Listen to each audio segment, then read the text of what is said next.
Guys, welcome back to another video. This is the Football Connect. I'm your host Simon. We are back again with another one. So today we just had one of the best games, or should I call it a little bit average if you're a Manchester United fan, where Manchester United they have dropped points after around I think about 9 games that they've been consistently winning, or even more. I think 10 or something like that. Somebody please confirm with me in the comment section. But they've dropped points for the first time. It was a draw against Crystal Palace. It was being played at the home ground of Crystal Palace in one of the best games. I think Crystal Palace we needed a response from their performance against Chelsea. So there are four things that we're going to be covering in this game, which I felt like they're really vital and important to talk about and talk more about what this means, the draw that Manchester just heard right now. What does it mean and what exactly this happens? So drawing against Crystal Palace means that Manchester United are now leveled with Manchester City, which are still in second place by the way. But as they are leveled, they've played the game more than Manchester City, which City will be covering theirs with Tottenham Hotspurs tomorrow. Tomorrow, yes, tomorrow. So you guys expect a video in a few minutes, which is gonna be talking also about Manchester City and Tottenham Hotspurs. So, which means that this is exactly the difference. It's just that they've played the game more, so they have a point more than this. But this also comes at a wrong time because after this strong win that they got against Man City, Manchester United, you would expect that the same thing continues, but it felt like it has come to an end. Now the draw is here now, and we'll see what happens from here.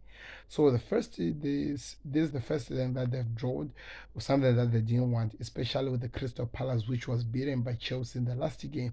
They expected you would expect something better from Manchester United, but it did not come.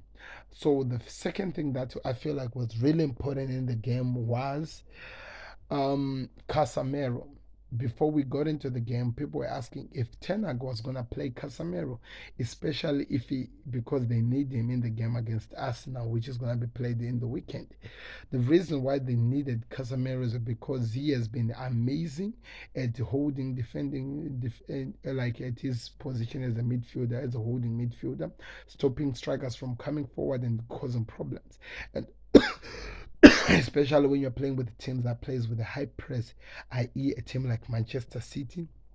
As they were coming on attack, he was able to be the one who disposed them and give the balls to the likes of Bruno Fernandes and Eriksen, and then they create something unique. Also, himself as well was creating as well, also scoring goals. So the question that people were asking was this: would Manchester United and Eric Ten Hag make a mistake of making this player play in this game while he's needed in a game which can also actually put Manchester United even closer to the title position, to in the position which wins the title than they are.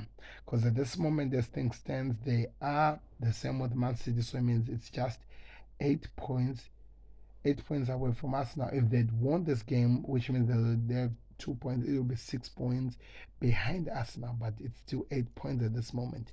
So in a way, the league did not really change; it just remained at the same place. So it means that there is just 1 point on top of this. So Casamero got a yellow card in the 8th minute or 8th minute on a foul which he commented on with Zaha.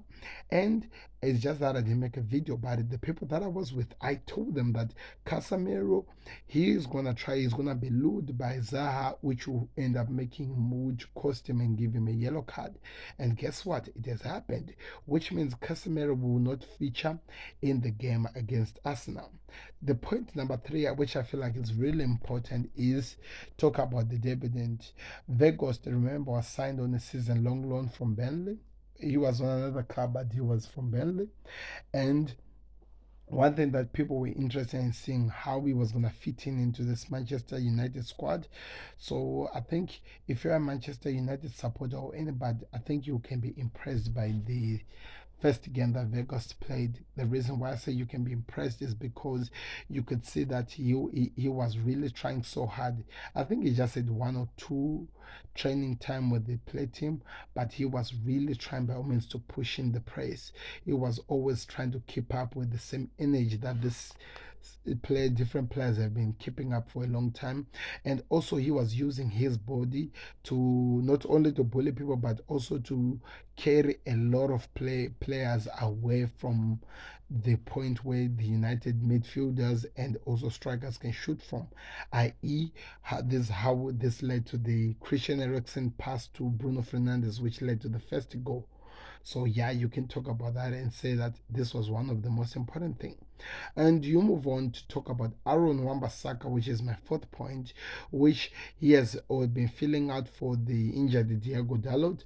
And I don't want to lie to you, I've been really impressed with him right now. It looks like he is a new player. He is really working so hard. He's showing so much to the players. And I think if you are a Manchester United player, you can say that you have come to a point where you're confused who you're going to pick between him, Aaron Wan-Bissaka, and Diego Dalot because he's playing so well, and I think he deserves a chance to keep performing at his highest level. So I'm gonna wait to see how the game play out, but this was one of the best things that we saw. So I think we're gonna keep seeing more from Aaron Wan-Bissaka. Talking of the match itself, we can say that Manchester United had an amazing first half. The first half was so much, and it was really, they were really showing the eagerness, the fighting spirit, and what they were demanding. It might be different from how the second half went to, but the first half they showed so much and they did so well. Now Casamero out. What is this? Lisandro Martinez, he played the entire game, but he might have a concussion with the tackle that he had and the collision that he had in the first half. There is a lot of things with Manchester United, and I'm telling you, Mikel Arteta must be loving this. But one thing that he has to do, he should not take this for granted. Manchester United can turn this upside down and leave him begging for more. So I can't wait to see how the game plays out. But this is the results. It finished Crystal Palace 1, Manchester United 1. Casamero out for the next game, which is going to be against Arsenal. Let's see how the game will play out. Please do me a favor, click that like button and subscribe to the Football Connect. Before I go, did you see Anthony and Bruno Fernandes fighting for him not giving Bruno Fernandes the ball on time? That just tells you the hunger that the players do have, how much they want to fight. Subscribe for more people. It's really important. I'm out. Peace. Be blessed.